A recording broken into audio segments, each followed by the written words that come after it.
أعوذ بالله من الشيطان الرجيم بسم الله الرحمن الرحيم إن الذين اتخذوا العجل سينالهم غضب من ربهم وذلة في الحياة الدنيا وكذلك نجزي المفترين بلا شبہ جنہوں نے بچڑے کو معبود بنا لیا انہیں ان کے رب کی طرف سے سخت غصہ پہنچے گا وذلة في الحياة الدنيا اور دنیاوی زندگی میں رسوائی ہے وكذلك نجزي المفترين اور اسی طرح ہم بہتان باندھنے والوں کو بدلہ دیا کرتے ہیں والذين عملوا السيئات ثم تابوا من بعدها وآمنوا إن ربك من بعدها لغفور رحيم اور وہ جنہوں نے برے کام کیے پھر اس برے کام کرنے کے بعد توبہ کر لیا اور ایمان لے آئے تو بے شک تیرا رب اس کے بعد بہت زیادہ بخشنے والا رحم کرنے والا ہے ولما سكت عن موسى الغضب أخذ الألواح اور جب موسیٰ علیہ السلام کا غصہ ٹھنڈا ہو گیا تو اس نے سختیوں کو لیا وفي نسختها هدى ورحمة للذين هم لربهم يرهبون اور جو ان میں لکھا ہوا تھا اس میں ہدایت اور رحمت ہے ان لوگوں کے لیے جو اپنے رب سے ڈرتے رہتے ہیں واختار موسیٰ قومه 70 رجلا لمیقاتنا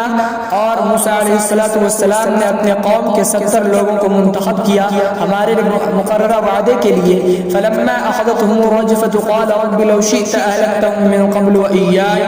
پس جب انہیں زلزلے نے آ پکڑا تو کہا کہ اے میرے رب اگر آپ چاہتے تو آپ انہیں بھی ہلاک کر دیتے اس سے پہلے اور مجھے بھی اتهلكنا بما فعل السفهاء منا ان هي الا فتنة تضل بها من تشاء وتهدي من تشاء انت ولينا فاغفر لنا وارحمنا وانت خير الغافرين کیا آپ ہمیں ہلاک کر رہے ہیں اس برے حرکت کی وجہ سے جو ہم میں سے بے وقوفوں نے کیا ہے بے شک یہ تو ایک آزمائش ہے تضل بها من تشاء اس آزمائش کے ذریعے آپ جسے چاہتے ہیں گمراہ کرتے ہیں وتهدي من تشاء اور آپ جسے چاہتے ہیں ہدایت دے دیتے ہیں انت ولینا فاغفر لنا وارحمنا وانت خیر الغافرین تو ہی ہمارا کارساز ہے تو ہمیں بخش دے اور ہم پر رحم فرما اور تو ہی بخشنے والوں میں سب سے زیادہ بہتر ہے واکتب لنا فی هذه الدنيا حسنة وفي الآخرة إنا هدنا إليك اور ہمارے لیے اس دنیاوی زندگی میں بھی بھلائیاں لکھ دے اور آخرت میں بھی ہم نے تیرے ہی طرف رجوع کیا قال عذابی اصیب به من اشاء فرمایا کہ میرا عذاب پہنچتا ہے جس کو میں چاہتا ہوں پہنچا دیتا ہوں ورحمتی وسعت كل شيء اور میری رحمت ہر چیز کو شامل ہے فسأكتبها للذين يتقون ويؤتون الزكاة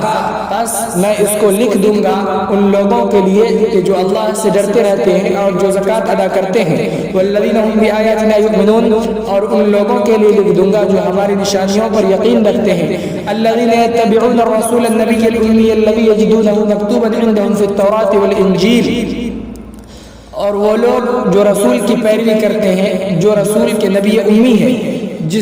جس کو پاتے ہیں اپنے پاس تورات اور انجیل میں لکھا ہوا یأمرهم بالمعروف وینہاهم عن المنکر ویحل لهم الطیبات وہ انہیں بھلائی کا حکم دیتے ہیں اور انہیں بری باتوں سے منع کرتے ہیں اور ان کے لیے پاکیزہ چیزوں کو حلال قرار دیتے ہیں ویحرم علیہم الخبائث اور ان پر گندی چیزوں کو حرام کرتے ہیں وَيَضَعُ عَنْهُمْ إِصْرَهُمْ وَالْأَغْلَالَ الَّتِي كَانَتْ عَلَيْهِمْ اور ان سے ان کے بوجھوں کو ہلکا کرتے ہیں اور قیودات کو جو ان پر تھے فَالَّذِينَ آمَنُوا بِهِ وَعَزَّرُوهُ وَنَصَرُوهُ وَاتَّبَعُوا النُّورَ الَّذِي أُنزِلَ مَعَهُ أُولَئِكَ هُمُ الْمُفْلِحُونَ پس جنہوں نے اس نبی پر ایمان لے آیا اور اس کی رفاقت کی اور اس کی مدد کیا اور پیروی کی اس نور کی جو اس کے ساتھ اتارا گیا جس کو اس کے ساتھ اتارا گیا ہے تو یہی لوگ کامیاب ہیں اقول قولی هذا واستغفر الله لي ولكم ولسائر المسلمين فاستغفروه انه هو الغفور